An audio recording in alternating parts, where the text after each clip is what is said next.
Good evening and welcome to a game of the Season 10 AD2L. I am your host, Sequoia. We are here with Legion170 watching NoUR versus for Kyle and Blake. Legion, you ready for some Dota action this fine Thursday evening? What up, what up? I am indeed. So we had some crazy bans. You think they were targeted bans? I have a feeling they kind of were. Yeah, they have to be. I mean, who bans Omni Knight Darkseer first? Hey, First maybe count, you just right? really hate that hero. I don't know. I mean, Omni Knight is like one of the winningest heroes in the pubs, and for these amateur tournaments, that does tend to kind of affect things. So he's definitely not a bad hero to ban from that perspective. It's just not something that you see a whole lot. Yeah, I don't know. I mean, it always seems to rate. Oh, I will tell you though, not getting the repel is definitely the build on Omni Knight, right? I'm totally not making fun of the pub game I had last week. Yeah, so currently right now in the safe lane, Omni Knight's win rate's 58%, and in the off lane, his win rate is almost 60%, so 59.37%. So Oh, that's pretty good. I mean, his win rate is pretty fantastic. So if you're expecting for Kyle and Blake to pick this hero up and you don't want to go against it, then it's kind of a good ban. For Kyle and Blake's bans are pretty straightforward. Crobulus, okay, I can definitely see that. She's pretty OP right now. Not OP, but she's very powerful right now. Ember Spirit's kind of the same way, where he's a very good carry, good build up. And then these picks coming out are also kind of interesting. So Tusk Undying is more of like that natural opener that you see, really a lot of aggression coming out in the off lane. But then you have Shadow Shaman and Sven coming out for NoUR. More push oriented, do you think? Oh yeah, absolutely. Sven's actually remarkably good at pushing, and then he also, I mean, depending on what kite ability the other team has, he's actually really effective in the late game too. So he's kind of a more on the probably safer pick. Especially if you kind of ban out heroes that are really good at kiting him, they definitely have done a little bit of that because Invoker is really good at kiting Sven, Darkseer is really good at kiting Sven, Vengeful Spirit's another hero really good at kiting Sven, so that definitely kind of pushes out into that. And then he also provides a lot of push with the cleave, the armor. The armor is actually one of those abilities that's very underrated, especially some in the lower leagues. It provides just a ton of armor for the creeps and everyone surrounded to knock down the towers. It's a really solid pushing ability. Yeah, the thing that I like about the Sven pick there as well is that at this point in the draft, you can be versatile with it. So you could do that support Sven if you really wanted to, or you could go like an aggro try, or you can have him be the hard carry in duels. Like there's a lot of different things you can do with their draft so far, where it seems like for Kyle and Blake are more kind of locked into what they want to do, where this is probably going to be a support Tusk with the Undying in the off lane, and they're going to need to pick two more cores and another support somewhere along the line here to kind of fit into the mold of their draft. And It'll be interesting to Tusk see what they do with Undying. the OD ban. I like Tusk Undying a lot too, but it's just a really tough. Tusk is a tough hero to play really good. Like when you're looking, top tier Dota, Tusk can be really scary. I mean, those snowball dodges can just be game changing. But Tusk's one of those heroes where the player playing him can really hurt or really save a team. So whoever gets put on that Tusk, there's gonna be, I think, a lot of weight on his shoulder. And the Witch Doctor comes out to help support with that. A really good 5 support there. It's nice to get the Ags or the Glimmer Cape or what have you on the Witch Doctor, but not necessary, especially in the early game. My question is like with the bans that for Kyle and Blake have put out, they've really concentrated on mid heroes, and the Invoker's banned out as well. So I wonder what they're concerned NoUR is going to pick up here. Or if they're just kind of concerned about that mid matchup in general. Queen of Pain is still left, who's a really good lane dominator. Zeus is still left. But other than that, there's not really a ton to go into that mid lane. I guess you could go like a Bat Rider if you wanted to do it EG style. Viper. Interesting to see where they're going to go with that lane. And you can also go more of a tempo controller like a Puck too. That's definitely an option. Just kind of depends on where you want to build your lineup and where you want your cores, really throwing out the DPS versus the burst. But I mean, for Cloud, and it looks like they're going team fight. I mean, yeah. So like a Queen of Pain or a Puck to control tempo would both be good picks. Just kind of depends on what they want to do. Like it definitely looks like for Kyle and Blake want to fight, and NoUR more like they want to have good AoE and push down towers. So Sand King can go AFK farm in the jungle. Sven and Shadow Shaman can take care of themselves top lane. You know, you get a good rotation or two, you can get a couple kills.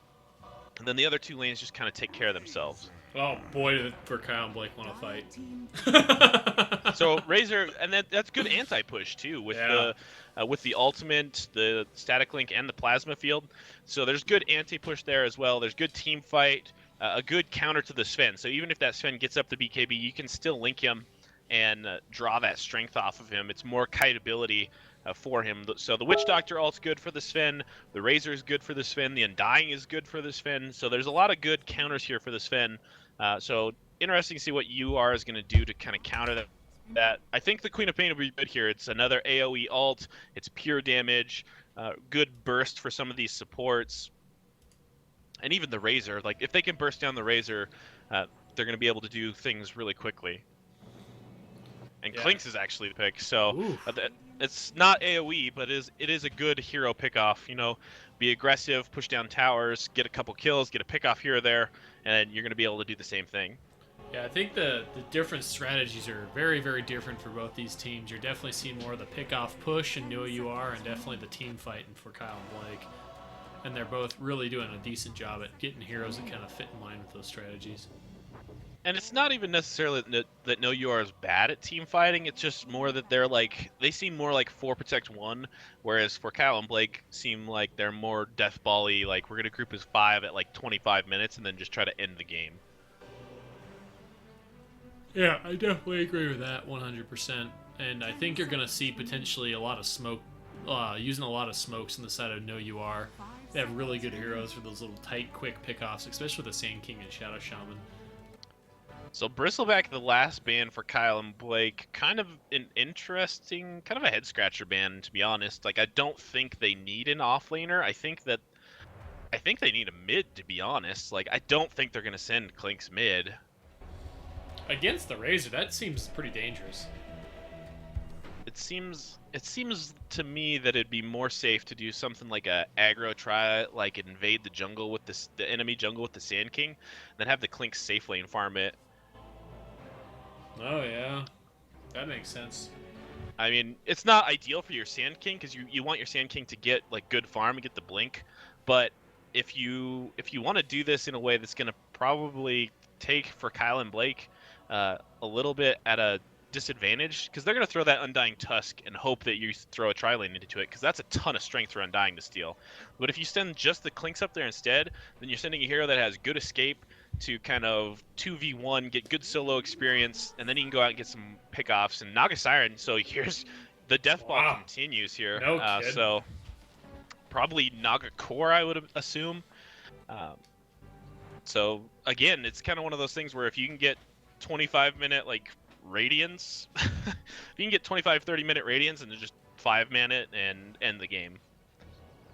The problem is that NoUR's lineup, I think, comes online sooner, and so you might not get to that 25-minute sweet spot where you want to death ball up. It might be that NoUR puts you in a position, especially if they go aggro here. I think they could put for Kyle and Blake in a position that they don't really want to be in. Yeah, I think it'll really depend. I think the lane, I mean, you're kind of seeing a lot in this meta. The laning phase is really kind of really determining when these strategies are going to come online, and I think that's going to be a big factor in this game. And who can get the most pickoffs and who can avoid the pickoffs is probably even a better question. And the Juggernaut last and pick, your I always favorite love me some core. Yeah, so it does definitely look like I would still throw that aggro try. If you're gonna have support Sven, send Sven, Shadow Shaman, Juggernaut into that off lane and see what havoc you can wreak. But we'll see here in a second what they decide to do. Oh, we got some disconnects. Might have a remake. We'll see in a second.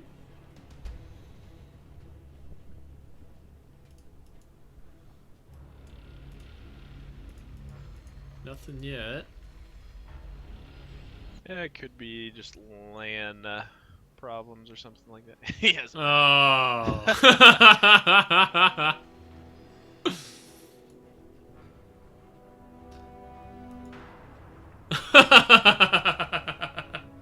Some good friendly banter. Just gonna look at the effigies, and there's not very many out there. of interesting. Effigies were like really big when they first came out, and they've kind of like just died off to the point where like nobody really pays attention to them anymore. I think they're still pretty cool. There's some pretty cool ones, some really funny ones too. Not a single one on the side of the NoUR though.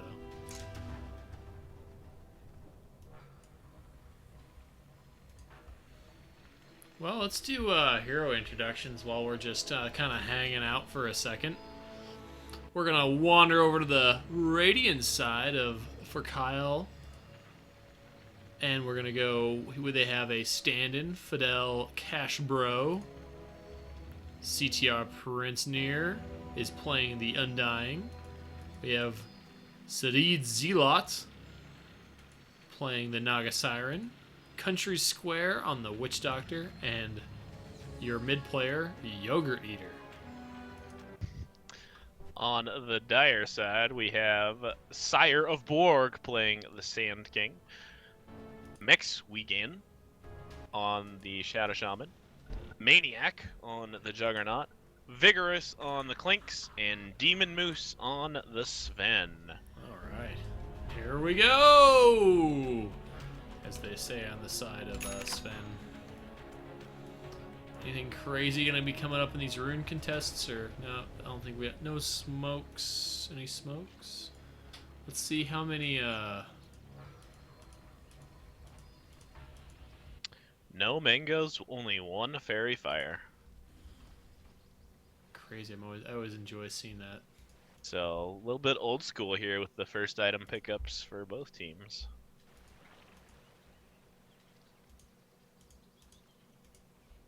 And it does appear that NoUR are going to throw that aggro tri lane. At least they're going to send the Sven and the Sand King down for this bottom rune. Looks like they're probably going to get Yogurt Eaters making up there. Looks like CTR wants to contest the top rune. They're in position to do so. Tusk kind of line it up, maybe potentially getting a snowball here. Scouts it out. Oh, we got gonna have some hits. The battle begins. Flanks kind of engages on Tusk there, fires a pop shot, and they go, nope, get out of there. So, one rune for each team. Is Naga gonna mid? Yeah, Wow. it seems likely. I mean, it's a good matchup for the Razor to go against a tri lane. I just don't think that. Well, actually, they do kind of looks like they are kind of anticipating this, or if they're not anticipating it, they're getting kind of lucky in it. Yeah, looks like we're gonna have dual lanes. Got the Juggernaut Shadow Shaman, Tusk Undying versus the Sand King Sven and the Razor Witch Doctor. And stuns do come out from the Shadow Shaman, but Shards is going to kind of knock both of the Dire away. Meanwhile, on bottom lane, a Cask will come out and bounce between the two supports. They will respond with stuns of their own, but again, nobody's going to be able to kill anybody else. Although Sire of Borg does take quite a bit of damage there, so. This will be an interesting matchup to see how Naga does in this lane, and she's starting off pretty dang good so far. Kind of surprising. Yeah, they're both doing fairly well. Naga is like that good. Oh, and we missed first blood already. Wow. Just talking about mid. Oh man, they might actually get Sand King here. Get a couple more right clicks. Oh, nope, not quite enough mana for the plasma field. So, I don't know. I missed that too. So.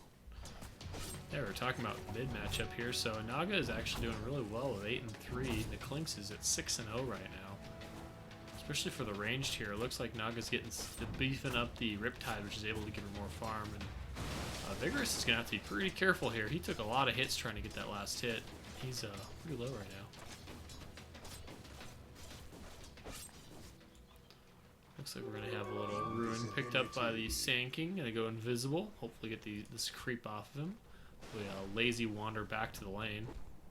Oh, he's just gonna pick it off and take forever to do it. We're not gonna watch that. Back to this top lane over here. We have the Undying just kind of wandering around, pulling these creeps back.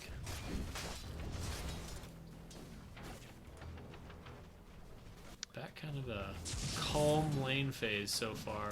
The Naga is just on fire, though. 16-3 against the 9-0 Clinks. Woo! That is some mighty good melee versus range. Got some action coming up bottom lane. Looks like they're going to get some hits on Cyborg and Demon Moose. Sand King did have to burn the rest of his mana to Sandstorm to try to get out of that. Come back up to the top lane. Juggernaut. Oh, how's our Juggernaut doing? 4-2. Oof. Kind of a tough lane up here as well. Undying 9-1. So NoUR is definitely losing in the CS battle here quite a bit actually. Oh, we're gonna have some action on bottom. Sven is very, very low. Armor's up, tries to get out of there, but the Benedalic will pick him off. Sand King will make it out, and it goes 2-1. CTR versus NoUR. Back here, we're gonna wander back here in the top lane. Undying is just doing incredibly well for an off lane here of keeping the Juggernaut completely zoned out. Juggernaut's sitting there at 7-3. Dire's middle tower is under attack. Yeah, Undying just 10-1, 7-3 on Juggernaut. This Naga is just continuing to dominate this mid lane. Sitting on top of the CS board, 17-3, and is going to pick up this illusion to fill up her bottle and be even better shape than she was before. How's this Razor? Razor's only 3-1 though. Ooh, he may have. He picked off some of those kills though, didn't he? No, he didn't even get any kills, so he only has assists. Yeah, he's getting good assist gold though, and he's getting pretty decent. I mean, he's 4-1, so not greatest, but he's doing a decent job of denying some farm as well. Overall, this laning phase has got to be a win right now for the Radiant in pretty much all phases. Yeah, I mean, the mid I thought that the Clinks was going to do pretty decent in, but ooh, 30-3 versus the 15-0. That's a pretty hefty loss by that side, and then the Juggernaut's just not really getting a whole lot of anything. 4 minutes, almost 5 minutes in, and he's only got 7 CS. That Undying just really effective here at zoning out melee heroes.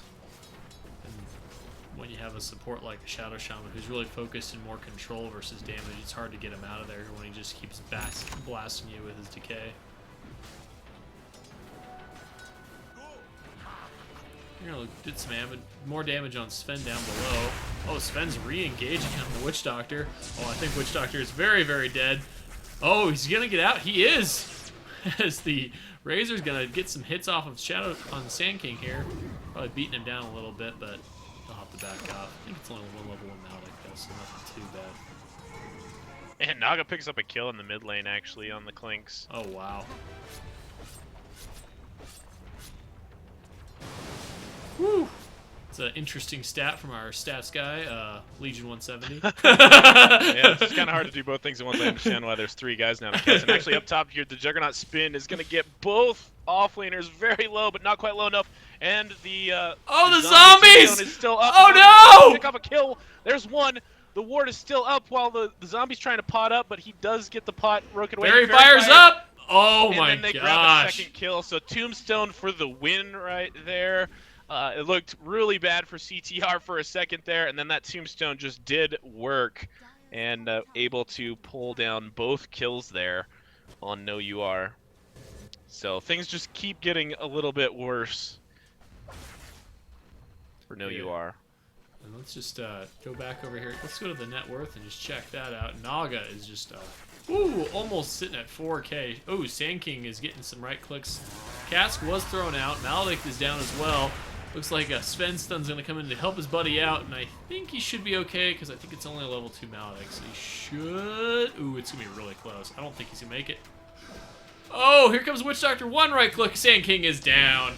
Oh, and then a Cask comes out on the Sven. Razor's moving in. Sven, you don't want to be there, my friend. Maledict is up. Any more for the Plaza Field? Oh, not enough. Yo. Are they going to dive it? They are going to dive it. I think Sven's going to go down. Oh, and Sven goes down to the Witch Doctor. 7-0 in the favor of CTR.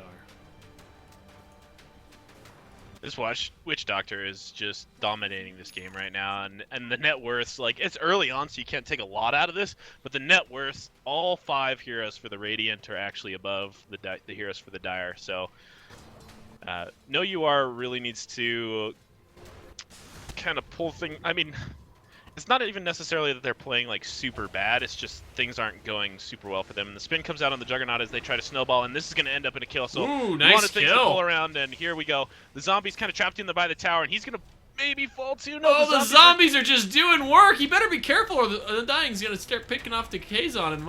Okay, he should be okay. They still need to go back and kill that tombstone. Oh my gosh, the zombies are just beating down Maniac up here. And Mexawegian is actually doing worse. There we go. Now he's down to the tombstone, and they're going to be able to pick that off. And ooh, that was a good kill for the side of NoUR. Juggernaut did pick up the kill, gets 300 gold, and I think he got the tombstone gold as well. Meanwhile, in mid lane here, the Sand King has appeared to throw out a stun in a sandstorm, and now Vigorous trying to throw some flame arrows at Zealot and cannot pick up the kill. He's just going to salve up in the background here. 2k gold right now on the Naga Siren, so things are looking up and up for her as we continue on throughout this game.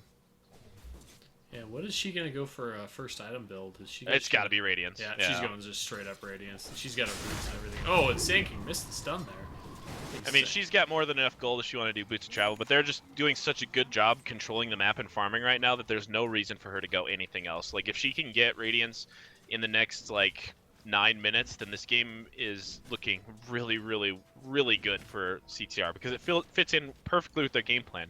25 minutes in Death Ball. That's what they want to do. They want to farm the lanes, maybe push down a tower or 2 here. You know, if they could do it solo or in their dual lanes, then that's great. But if you get to 25 minutes, you've got your items, you can just Death Ball, you push everything down on the map, and you don't have to worry about the Clinks picking you off. You don't have to worry about the AoE.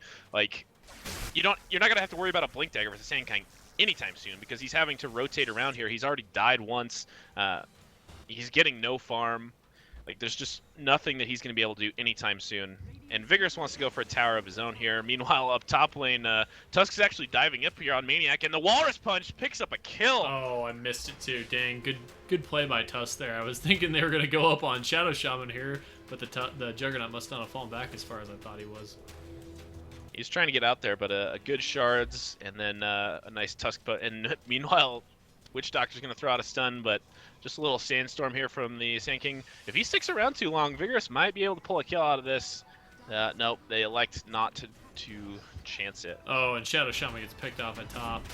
A little bit too close for action, and the Undying and Tusk get another kill in this lane. Oh, they are just doing work on this top lane. Tombstone's already at max level.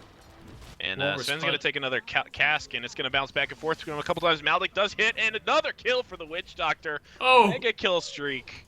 Oh, is he going to make it? Oh, the Razor does go down. That.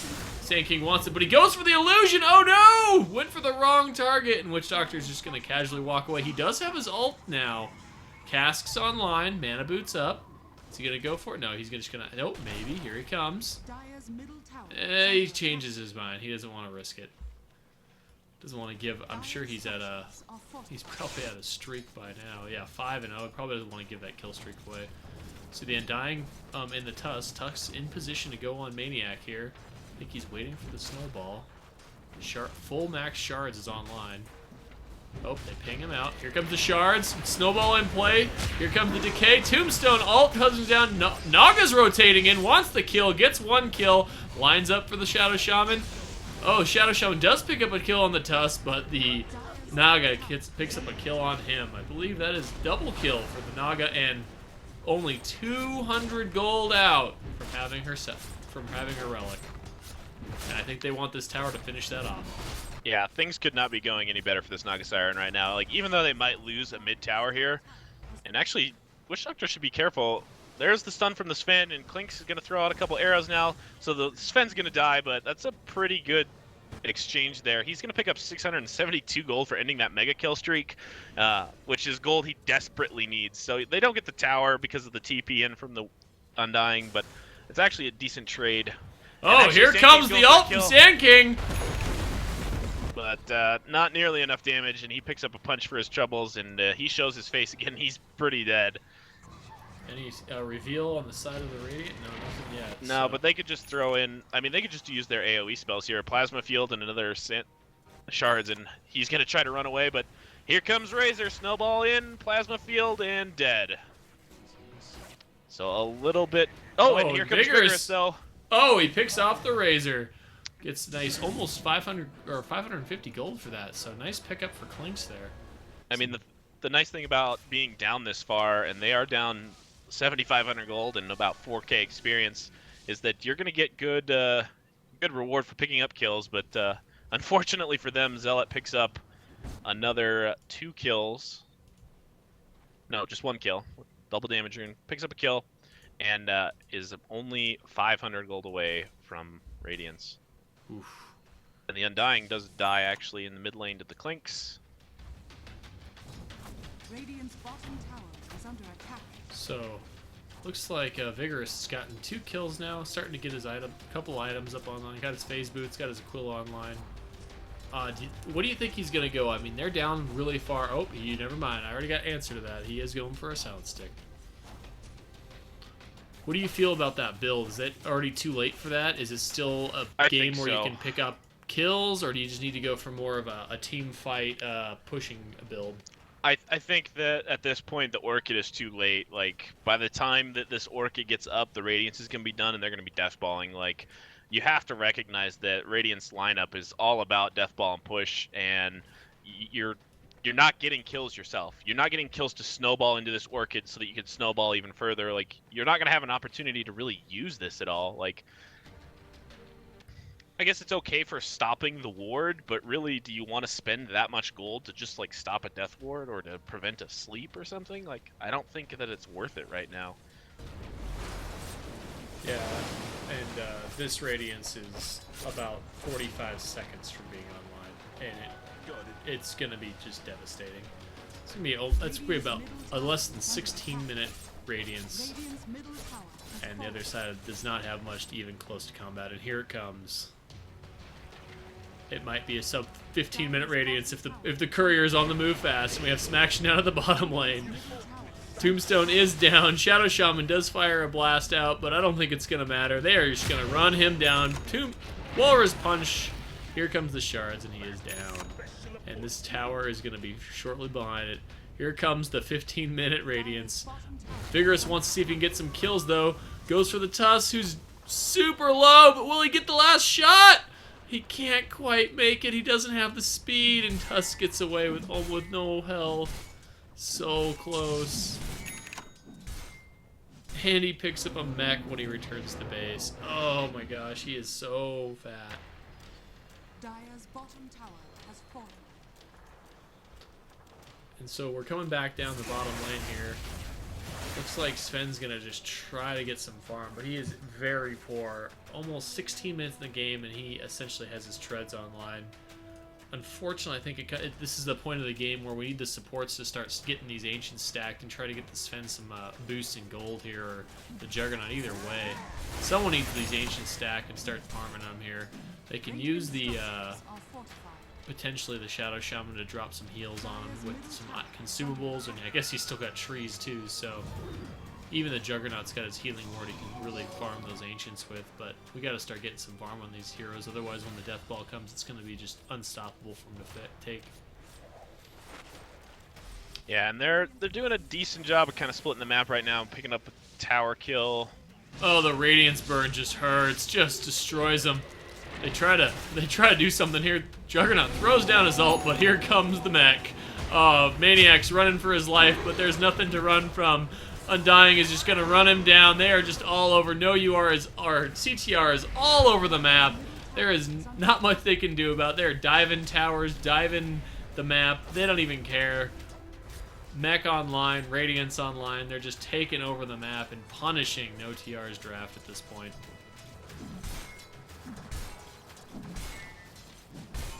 So Sven's going to throw out a stun to the Witch Doctor, but the Witch Doctor does not care. Almost does no damage to him.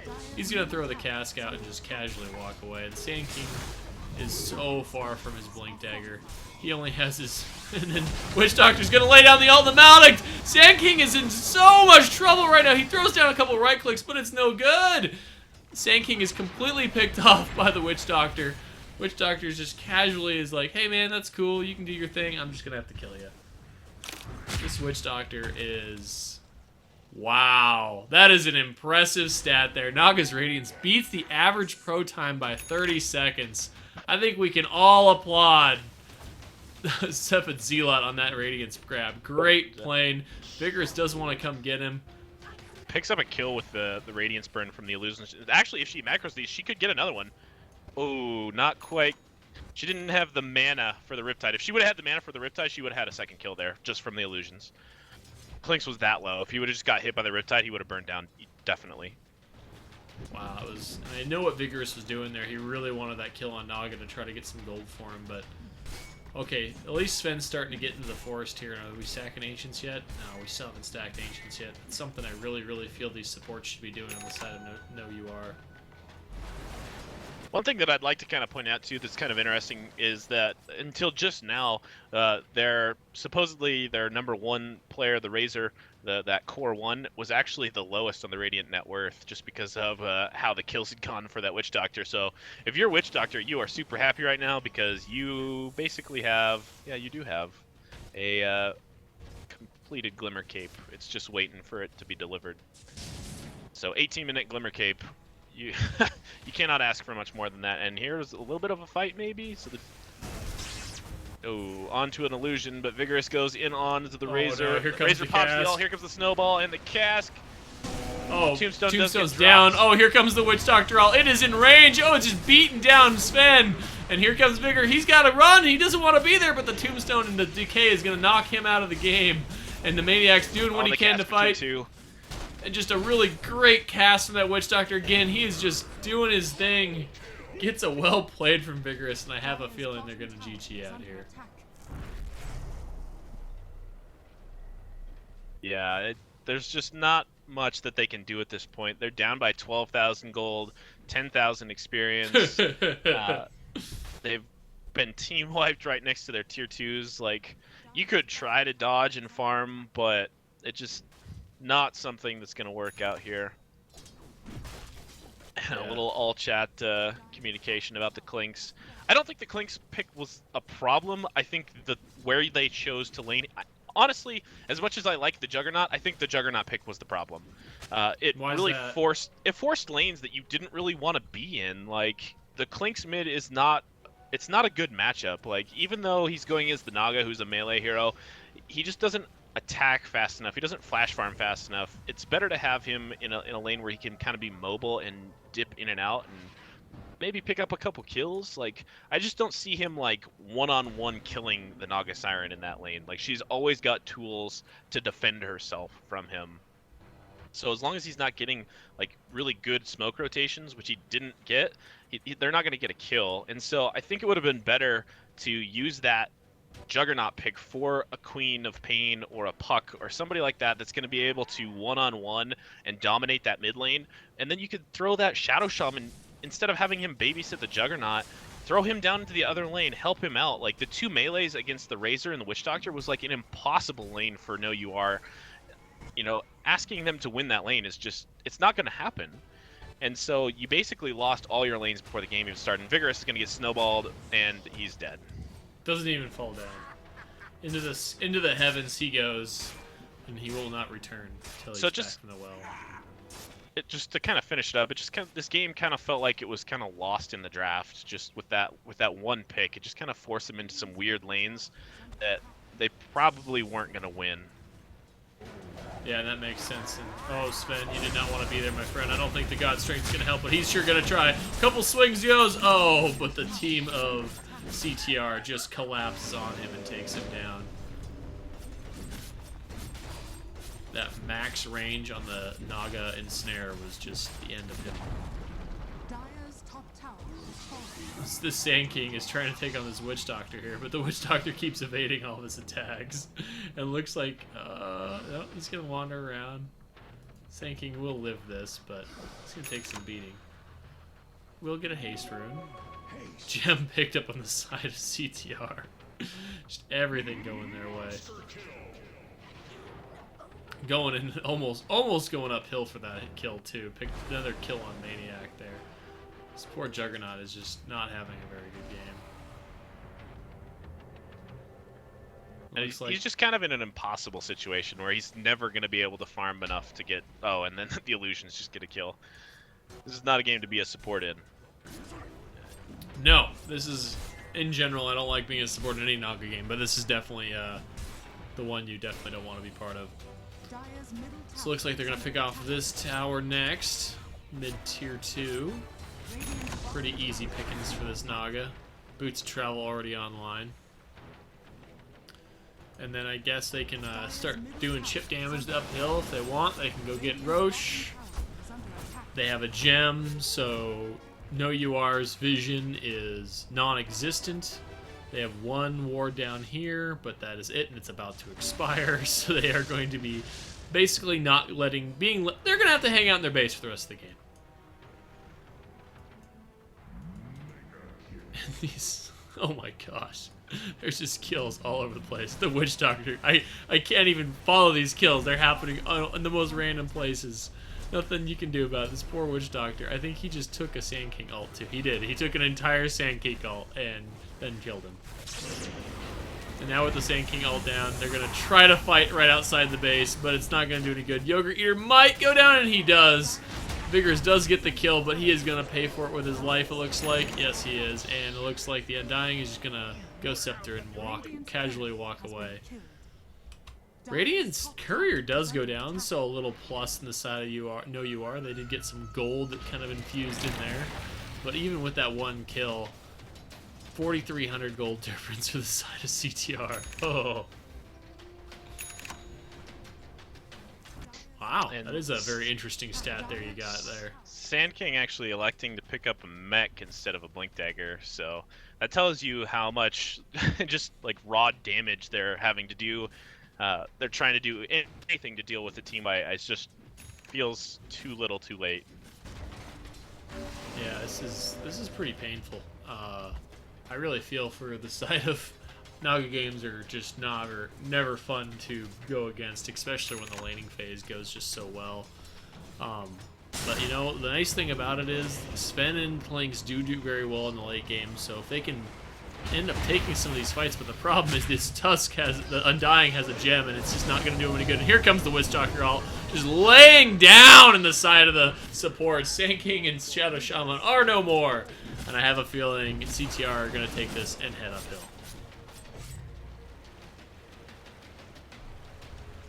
And here they there's go. just nothing that NoUR can do about it. Like, they're trying to have this Juggernaut desperately like split push a little bit, but he's gonna get like maybe one creep wave for the exchange of at least a barracks, maybe two. Yeah, Naga's gonna just head up toward... Nope. She must have been just seeking out the Clinks there. And they do see him to that gem. Gem onto the Undying, and it just blows up. And here comes the GG. So, Yep, I mean, we talked about it a little bit. NoUR, what do they do? What do they need to do in the draft in the next game to bring it to a 1-1 series? I think just kind of look at your matchups a little bit more, like kind of understanding what the other team wanted to do. It was pretty obvious that they wanted to kind of deathball it, and then they put themselves in a position to lose all their lanes, and so it just kind of like fell right in the game fell into CTR's lap with just kind of feeding in some kills of that Witch Doctor, who ended up 13-1. Naga Siren then just had complete and total free farm, 229 last hits. Like nobody else even broke 100. 724 GPM. Yeah, it's just getting more pressure, onto those lanes that you know they want to do. I mean, it was pretty obvious that Naga was going to be like the hero that wanted to get the farm and to kind of win this game. So, like electing in your draft to kind of target those things, I think that's probably the thing. I don't think NoUR played particularly bad. I just think their matchups were pretty... I don't think they were able to be overcome, really. They would have had to play like the perfect game to win this game.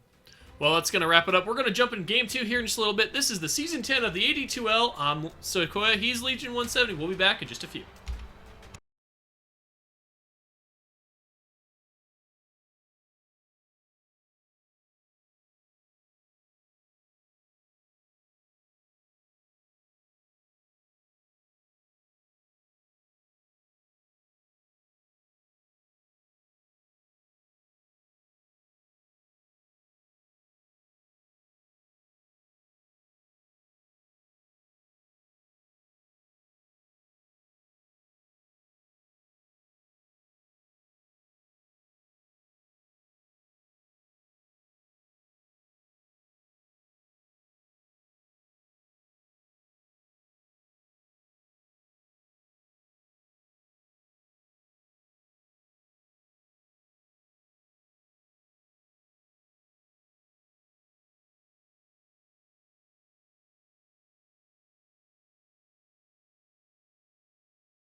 team pick.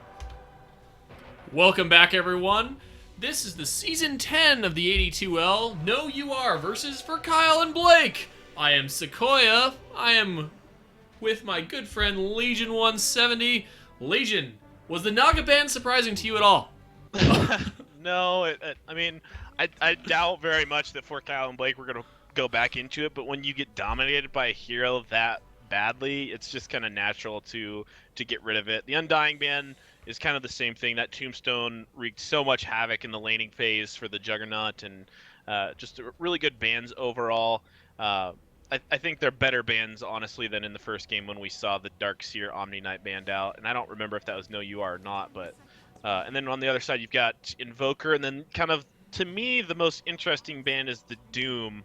I guess that if you're worried about the Doom going out on a specific hero, then you could ban it out, but I just don't see him as being like that powerful off-lane presence that we used to see from him. Well, we do have a Pudge, which I am personally extremely excited to cast. Yeah, Pudge is one of those heroes where it's kind of make or break, where you're either going to be amazing and have like this highlight reel game, or you're probably not going to have any impact at all at the game. So kind of an interesting pick for Kyle and Blake. Maybe kind of a YOLO pick, like, hey, we dominated so much that we can pick whatever we want, or maybe somebody on their team's really good at it. I don't know. I didn't, like, admittedly, I didn't have the time to prep for this, so I didn't look at their data buff at all. So, you know, maybe somebody's just surprisingly, amazingly good at Pudge. To me, the best pickup here for either team is the Zeus on NoUR. We were talking last game where they needed that tempo controller, lane dominator in the mid lane. Zeus can be that hero. I don't know if he can be that hero necessarily against the Pudge, especially if that Pudge gets a little bit of a rotational support, but still a much better mid lane presence than the Clinks. So now, do you think this Pudge is going to be mid lane Pudge, or do you think he potentially might be a support Pudge?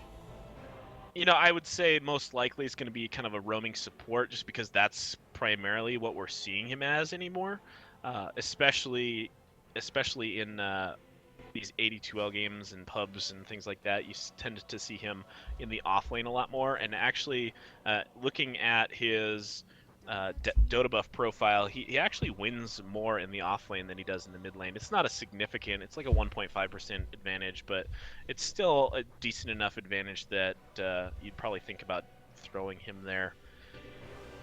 Oh, that's pretty interesting. I didn't even think of that. I don't see it too often in the off lane. So the Shadow Shaman does get picked up on the side of for Kyle and Blake this time. Yeah, so kind of switching things up a little bit.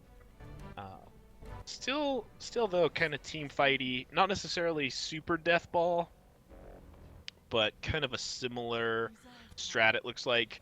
Especially if you elect to go, I mean, they liked the Radiance last game. What if that Wraith King goes the good old Radiance burn? That is a very well popular build, so... Yeah, if you could see something like Blade Mail, Radiance, Octarine onto the Wraith King, and you could have similar kind of problems coming out. So NoUR actually not really changing a ton up besides that Zeus pick, and the Ursa actually comes out here. So what a dirty hero that Ursa bear. Ugh. And he's going to be really good against the Sven. Like, there aren't a ton of heroes that can like full on man fight the Sven. Ursa, I think, is one of them. Especially if he gets the lockdown support from the Wraith King, the Shadow Shaman, the Pudge. I mean, there's going to be so many different ways to stun or disable the Sven. Sven's going to need a quick BKB if he's going to be the core to go one-on-one against this Ursa. So right now, no Tusk ban yet. Would Tusk be a viable pick for Kyle and Blake? Yeah, I think Tusk is almost always a viable pick. Yeah, I just think with the Ursa and the Pudge and the Wraith King, he just fits in really nice. Yeah, he is a really well-rounded hero. The one thing that I might worry a little bit about is being so melee concentrated, but since NoUR is as well, it's probably not that big of a deal. And the Snowball will actually help you dodge a lot of things. It'll help you dodge the Zeus ult, the Sand King ults, the Sand King stun, the Sven stun, the Beastmaster axes. So there's a lot of different dodge abilities here, so it'd be a good pickup, I think. Darkseer is still available as well. Also be a good pickup. a lot of melee on the team on NoUR. No real good ways to deal with the Darkseer Cloud. The Oracle is still in the pool, so I guess NoUR could pull that out if they wanted to. Yeah, it's been a pretty quick draft so far, and it looks like we're going to slow down a little bit on this last phase.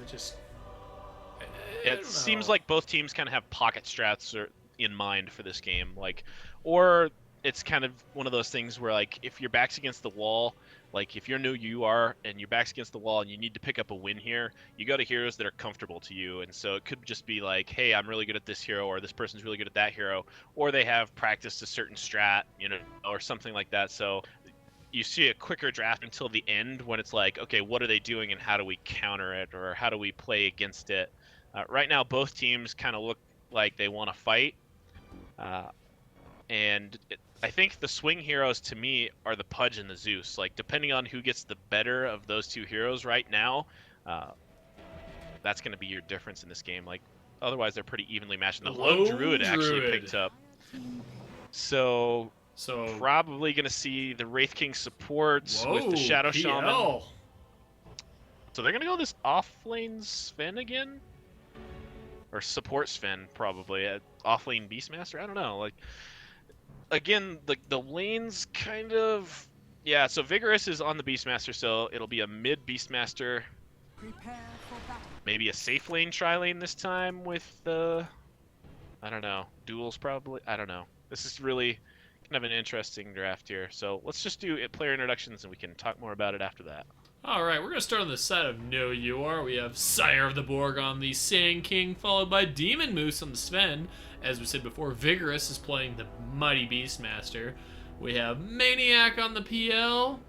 And then I'll say I missed somebody, and that is Mexawagon on the Zeus. And heading toward this bottom lane, we have Prince NoUR on the Pudge. We've got Fidel Cashed Bro on the Wraith King. We have Zealot on the Lone Druid, Yogurt Eater on the Ursa, and Country Square on the Shadow Shaman. It looks like we're going to have a potential contest on this lane up here. We'll see if Pudge gets in position for the hook. It's usually a fairly common thing for Pudge to kind of come up here. We'll see if he does or not. Doesn't look like he is so far, but he might be waiting for them to drop a little bit low so they can't see him. Nope. Just gonna send the bear up there, do a little scouting. The battle begins. Pudge's gonna line up over here, and they're like, nope, we're out. We'll just take this rune up here and give it to our Phantom Lancer, and then their lanes are going to separate out there for there. So looks like we have dual lanes coming out here. Yep, standard dual lanes with no.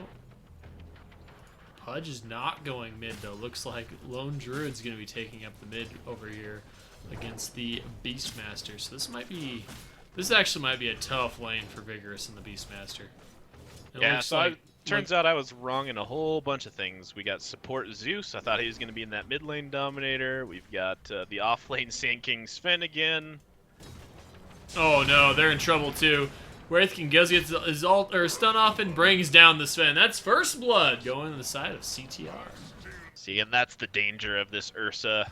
You've got 2 stuns in there, and he's leveled Fury Swipes level 1, so he just gets he gets 1 or 2 attacks on you, and you don't think it's a big deal, and then all of a sudden you get shackled, or you get Wraithfire blasted, and you're standing there and for another hit or 2, and then you get another stun, and you're just dead.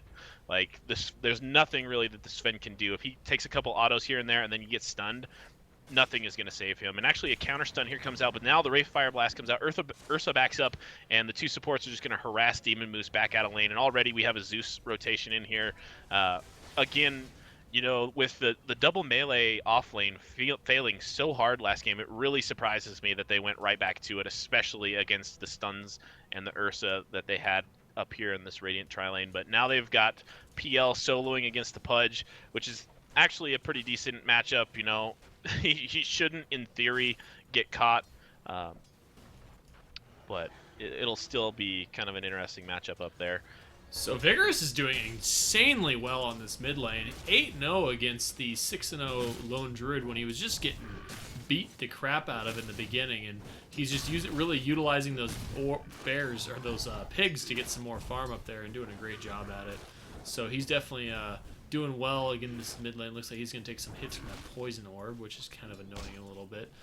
Oh, let's come back here down to this tri-lane. So we got Sand King, Zeus, Sven.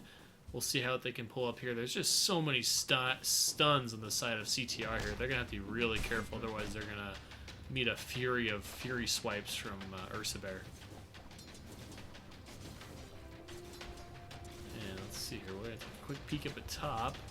Looks like Pudge is just kind of wandering around here, maybe trying to go for a hook or two once in a while, but he does have that Doppel walk online, so shouldn't ever have a problem getting caught out. So I think the Phantom Lancer should be okay. I think the action mostly is going to be here down at the bottom lane. And they really want to go. This Wraith King is just keeps peeking his head around the corner like, hey guys, what's going on? Just make sure you know I'm here. Yeah, I'm still here, guys. You don't want to pop out because we're going to kill you. And then Ursa Bear is just doing his farming thing. He's only got 4 last hits though, so he actually ended up not getting the kill in that last one too. So Sand King's in trouble. Does get shackled. Oh, he's going to be running away. Sven's going to take some fury swipes, trying to body block a little bit for his Sand King. And Sand King's going to go down though. And now Sven's in trouble. He's going to be running away. It looks like Zeus is going to lay down some pain on that Wraith King, and looks like that's going to force them to back up a little bit. Yeah, Yogurt Eater elected to go a level of overpower over the Earth Shock. I think if he would have had the Earth Shock there, the Sven would have died too. Yeah, it was very... I mean, I totally know what Demon Moose was doing there, and I think he was making the right call for a little while, but when Sand King was kind of to the point where he was in his trees there, he was already caught out. I don't think he was going to survive after that. And in the mid lane, Zealot's taking a lot of damage here from Vigorous. He took a full level 3 axe to the face, and now he's getting slowed down by the boar. Oh no, the entangle! Oh, and here comes the Wraith King! From the Wraith King. The Wraith Fire Blast comes in, and Vigorous Oh, and another entangle! Oh my gosh, the bear just entangled twice there. Oh, very unfortunate for Vigorous. I thought he was going to have the kill there. So how's this top lane doing? 15-3 on top of the board. Oh, and he looks like he's going to go on the Pudge here. That hit the lance. Pudge goes in for the hook. Oh, and then gets the deny. The tower's going to go on him. And here comes the Wraith King. He's looking for Maniac, looking in the forest. He sees it. He knows he's over there. Pinging him out. Hunting him down. Do we have a rotation for mid? We do. Nope, he's out. So he should be all right. No problem there. And, you know, we were talking about in the draft how the Wraith King could be that Radiance carrier. Instead, we have the exact same player in the exact same role on the mid lane hero farming up most likely a Radiance. So Zealot had the Naga Radiance last game, probably looking to grab up the Bear Radiance this game. So we'll see if he can make as good a timing. And he actually gets another root on Vigorous, and Vigorous taking a ton of damage from this Bear. Can he get away? Another root will kill him for sure, but he's going to walk into the tower. Oh, looks like he's going to... Oh, he's not going to... He's choosing not to dive.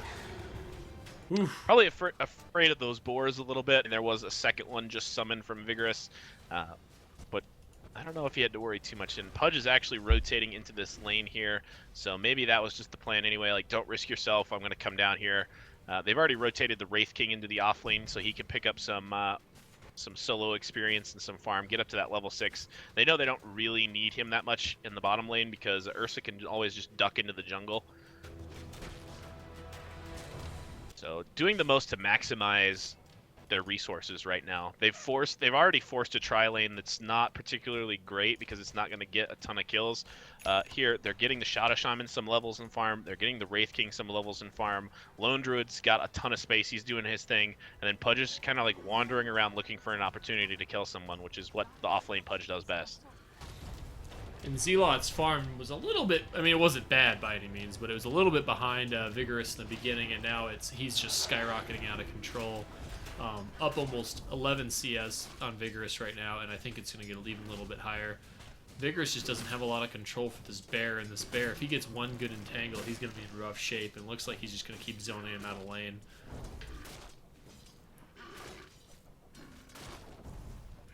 Looks like we do have some action on top, but Maniac dodges the hook and then casually walks away. And back here on this bottom lane here, looks like the Yogurt Eater is going to be ducking in and out of the jungle. Sand King does throw down a stun, but I think it's only a level 1 stun, so not that scary. Zeus throws him out with a lightning But El bolt. Cashbro in a little bit of trouble here. He does take a lance, but then it's just going to kind of walk away. The threat of the Pudge is just too much for Maniac. Yeah, he is He a did little get low that on Wraith mana as well, so And actually, teleport out from the Pudge. He's going to go bottom lane. with all these melee heroes down here, it'd be a pretty easy grab, especially if he grabs the Zeus or the Sven. Zeus may not be a melee hero, but he's essentially a melee hero. He does not have a very good right-click range. This bear is just farming like mad. 33-0, followed by the 22-3 Phantom Lancer. And Vigorous has not gotten a lot of CS since we kind of checked back at mid. Unfortunately, that bear is doing an excellent job of zoning out. Zeus does rotate in to try to give him a little protection from that bear, who is just chomping at him anytime he tries to get any CS. Over here, looks like we do have a dive over here, but looks like either being that or just diving a creep. Wasn't really sure what was going on there.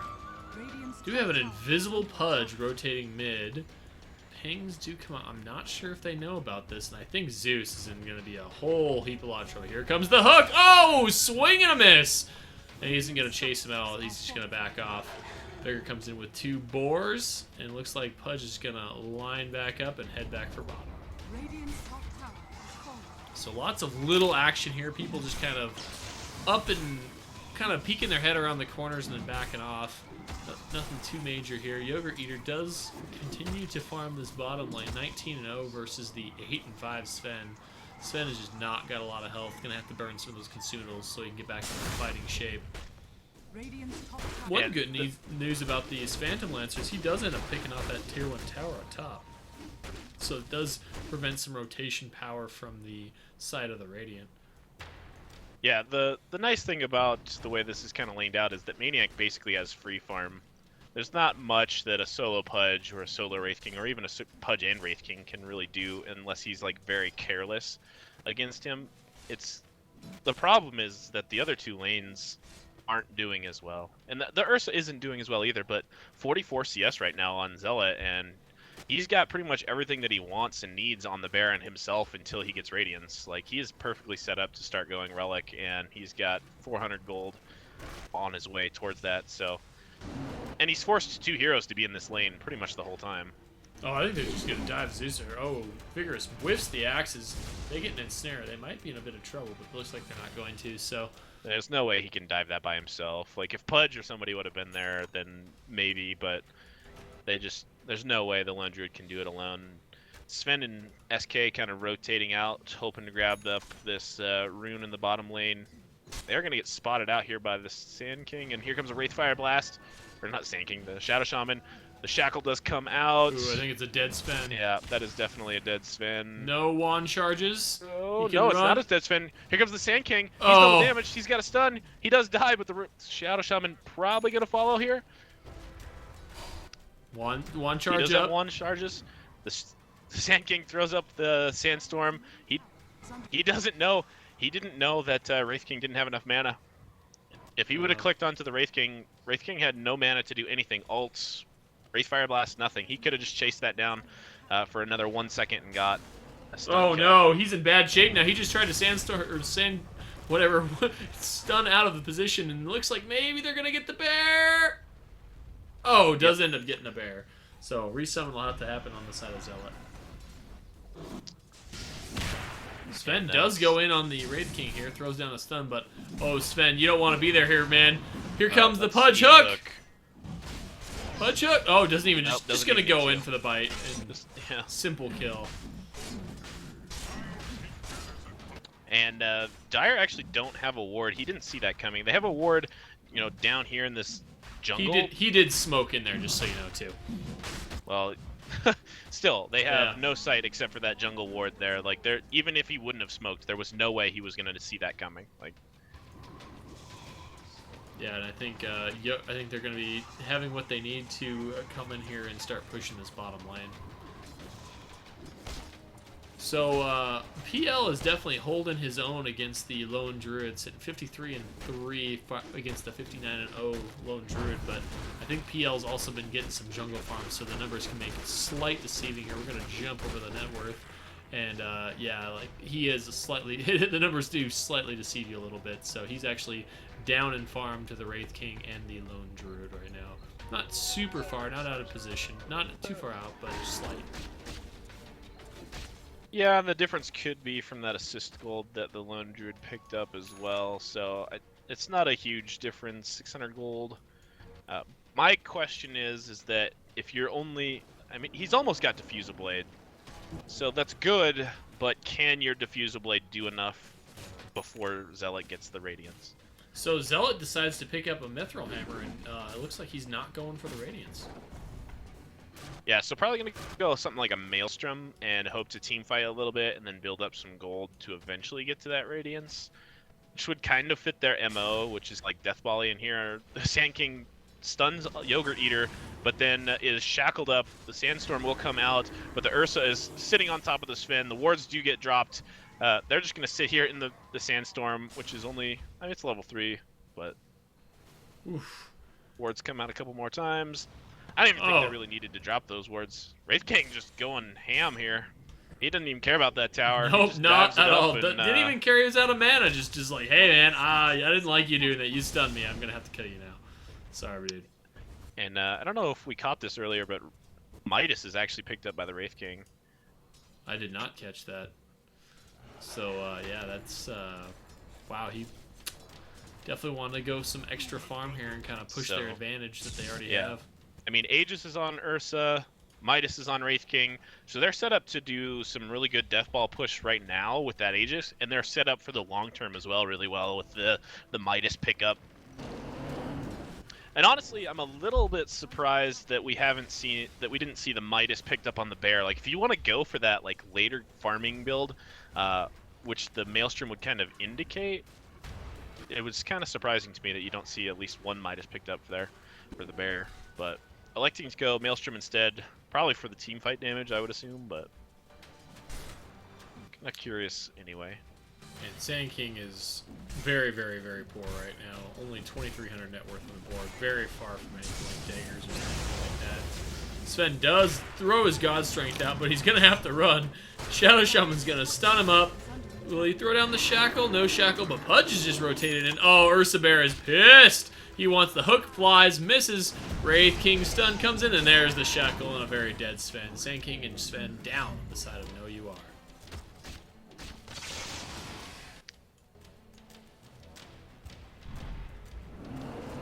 I mean, the good news is that Diffusal Blade is pretty much done on Maniac, so he's got about 250 gold, and then he's going to have that. So, you know, they're already in a better position than they were in the last game. It's still just not a good position. They're the two core, well, actually a support and the mid laner are sitting at the top of the net worth for Radiant. Their core is only behind the PL. They're just in a really good spot here. They're picking off a tower to even things out a little bit. PL does get some split push going on here, but I just don't think they care about him. Looks like they want to pick up the Zeus up here, and oh, Vigorous is going to rotate it and help out that Zeus and save his life. And, you know, that might be why Zealot decided to go the Maelstrom too, just for some early protection against the PL. You know, the Radiance Burn is really good against the PL illusions as well. It's just going to come slower than the Maelstrom. So right now they can fight against the illusions. Came in at a really bad time. He's just going to be beat down by the Ursa. Zeus is looking to come in. Oh, gets the Entangle, though. And that is going to be the end of his life as well. And it looks like an easy Tier 1 tower for the side of CTR. NoUR, 2 heroes down. It's kind of nitpicky, but another kind of questionable ward placement there from Country Square. They just didn't really need those there. They didn't need them in the bottom lane fight either. They didn't need them here. Like, those wards would be really nice to hit this tower right now. So maybe he needs to hold those a little bit longer. And Yogurt Eater takes a roar, but doesn't matter. He's still got the Aegis. So Here comes the Zeus Salt PL. does The come PL out. has rotated in. He's going to be hunting down the Shadow Shaman here. Picks off the Shadow Shaman. Picks off the Sven with a double kill. Going to go against Zalot here, and he's a little bit of a trouble now. Vigorous comes in to try to help him out a little bit. Throws some right clicks his way, but the bear is insanely strong here. Ursa's going to rotate in, and looks like Vigorous is going to get picked down by the lone druid. Courier actually flies in here and grabs a blink dagger on Ursa. If NoUR didn't see that, they could easily re-engage here. Doesn't look like he's gonna, or a slight misplay. Looks like he meant to do the Earth Slam earlier, but he didn't quite get it. I think he was going for a blink there, but he just didn't blink. Like, it wasn't even off cooldown, though, but now he's gonna pay for that. Now Sand King comes in, gonna throw down the stun! And the Ursa goes down to the Phantom Lancer for 480 gold. Looks like Zealot is gonna, what is he gonna end up doing here? The Sand King's out of mana. They're in pretty rough shape. I don't think they can really do much against him. I think he's just gonna casually walk away. Kind of, again, I don't want to, like, feel like I'm criticizing these players too much, but I think the Sand King definitely could have lined up a stun there that hit Zealot as well, and they could have gotten 2 kills out of that.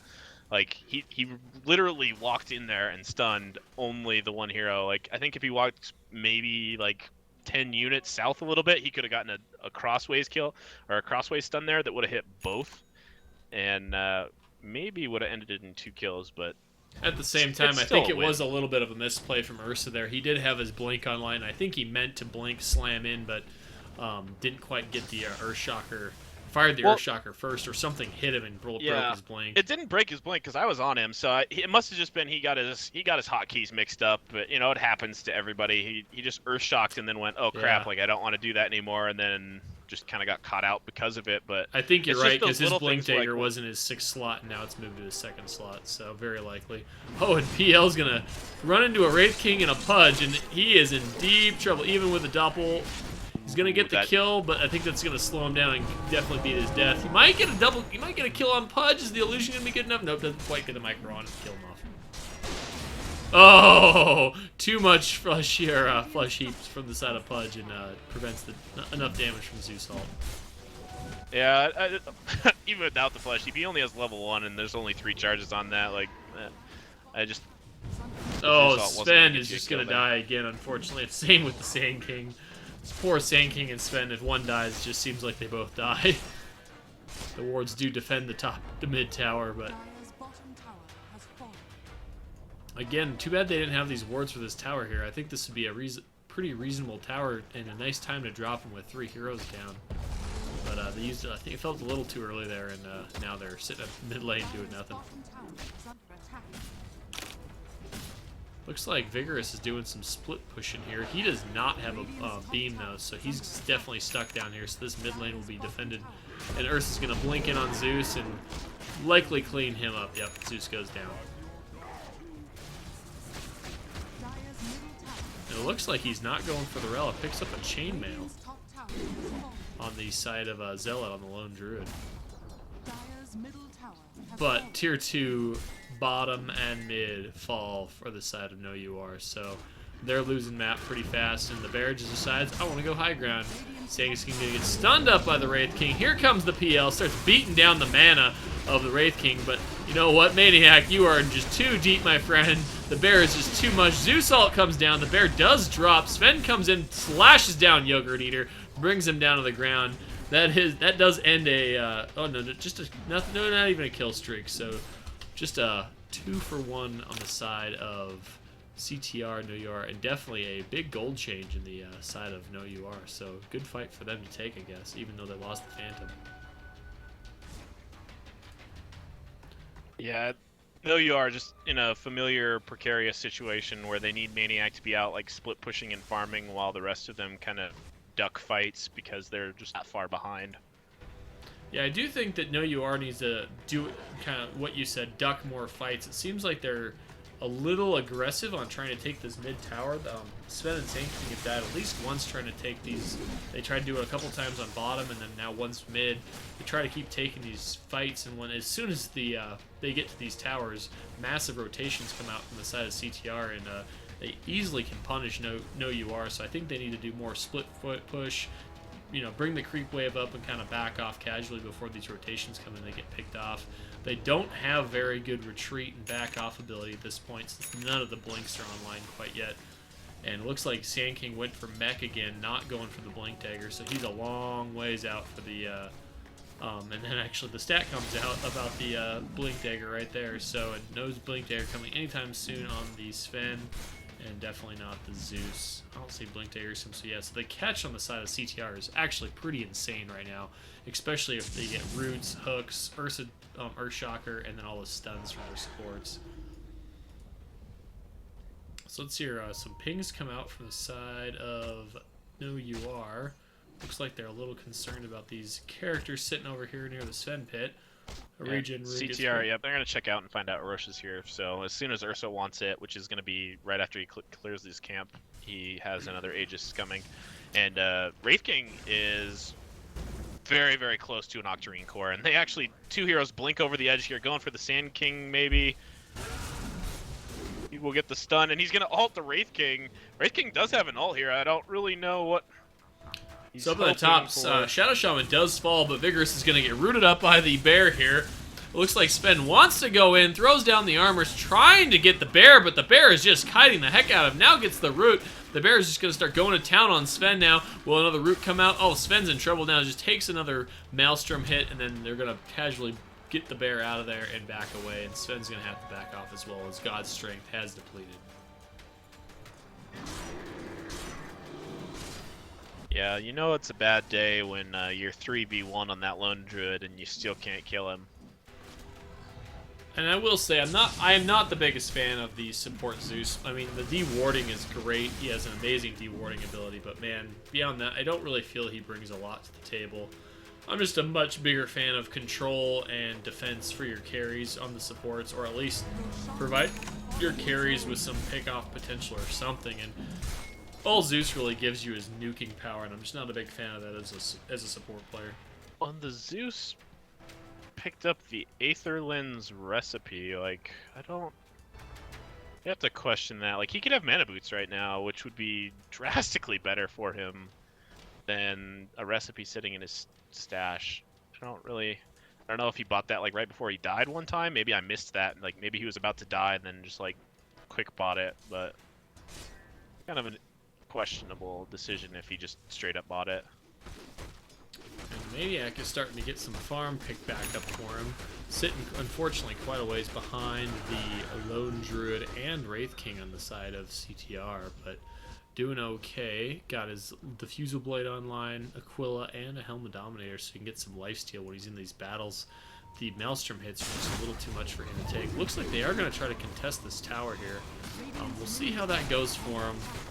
Right now, CTR is going to push that top tier 2. Looks like they're going to go on the Zeus here. The Zeus isn't going to be able to do anything about it. Hook comes in, picks him off. Looks like they get that tower. They're going to put some pressure on this tier 2 tower while their tower falls at top.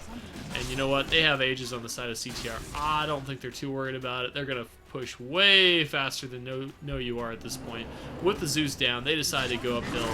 They're going to just put a ton of pressure on this top lane. Glyph does go out on the side of NoUR. Wards are also down. Actually, are they racing? Looks like the Shadow Shaman's going to come back and defend.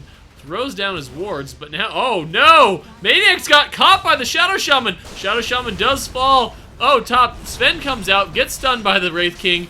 Sand King can't do anything to protect him, though. He's just run away. Vigorous is now going to try to man up with the bear, but you know what? I don't think they're going to have it hit. The bear's friends come in and just tear him apart. Barracks do go down on the side of NoUR.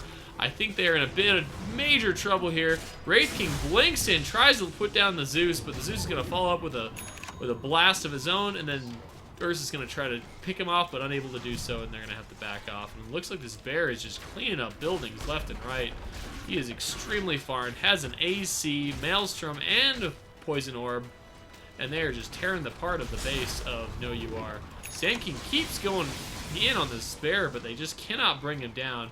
He's down to 300 health, but they have no ability to catch him. Zeus blinks in, picks off the Sand King. Looks like he's gonna not get killed, though. He's gonna have to run away. But Ursa comes in, throws down the Ursher. Oh no, Sven counterplays, though. Throws down, does get the Aegis. Aegis does pop. Zeus is getting picked off by the Sven. Zeus does go down to the Pudge there. Ursa's getting kited around a little bit. Does end up pick up Vigor on the Beastmaster. Sven's gonna have to run away though, because here comes the PL, and his illusions are just popping out like mad. Yogurt Eater is out of mana and out of time. He is gonna fall. Looks like Pudge is gonna casually beam out though. So, oh, and they might pick up another kill here on the Shadow Shaman. Shadow Shaman is completely out of mana, but does pop his mana boots and looks like he can beam out now. Wraith King is just running through the base, taking tower shots. Does have the Octarine finished, and now a point booster, so Aghanim's Wraith King inbound. If the game lasts that long, could be something that I don't think I've ever seen in any kind of competitive match. And, I don't think I have either, Zealot to be honest. just, Oh, and here comes the beatdown for the Sand King. It does Sandstorm. Not much the side of NoUR or CTR can do about this point. And it looks like CTR is, they say, our Ursa may be down, but so is your Sven. I think we're gonna go start pushing your racks again.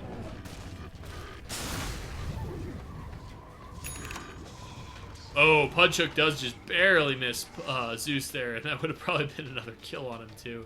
This Pudge is just playing pretty decent, but unfortunately just not landing all the hooks to really seal the deal on any of these team fights. Yeah, he did what he needed to in this game, though. I mean, he created enough space for his team just through his presence. Like, if he wasn't on the map, then the NoUR had to be constantly afraid of where they were positioning themselves. Oh, Wraith King blinks in on Sand King. Sand King is not going to get an ult off. I think he's just going to casually go down. Here comes Maniac and Sven, but they take down the Wraith King, but his ult just is up. And now he's going to be right back in the fight, going against Maniac. They're just going to start beating down the Wraith King, but their team is just falling apart. There's nothing they can do about it. Root comes in. Oh, no! The Pudge hooks the bear, causes the Wraith King to fall. And here comes another Sven blast. The wards do go out. Oh, are they going to get the bear? No, they are not. The bear ends up cleaning up the Sven. And now it is just Sven buyback. Going to try to come in to help his Zeus out, which is completely out of mana. No glyph. This Rax is probably going to fall. Bear's just chomping away at. I don't think Sven can get there in time. He has no blink. Oh, the Pudge Hook barely misses in here. I don't know what they're planning on doing here. They're just kind of walking around. Looks like they want to maybe see if they can pick off a Shadow Shaman. Looks like Maniac's going to go for him, but here comes the bear. The bear's going in. Oh, and the hook from Pudge. Maniac's in trouble. Caught between 3 players on the side of CTR. Starts running away. Are they going to go pursue on him? Pudge. No hook for Pudge. Looks like he's going to wind up for one. Is he going to get it? Nope, he's going to line up for Vigor instead. Oh, nope, he's not. He's just going to kind of... Oh, he is blinking. Blinks on Vigor. Lays down the Necro Books. Starts going. Maniac's going to counterplay on him, though. Does end up taking down the Pudge, but now Maniac's in trouble. Sand King does lay down his ult and the mech. Yogurt Eater's in trouble now. Oh, lays down the Yogurt Eater. They really, really want this bear. Are they going to be able to get him? I think the bear's just going to be able to run away. Maniac does ping him out. Tries to chase him down. But I don't think there's anything they do about it. This bear is just going to zone him out, protect him. The big Vigor bear or Warthog's going to hunt him down, but the bear's just going to recall and back away. Kind of a crazy fight there we had. Pretty massive gold change, but it does cost NoUR a whole lane of racks.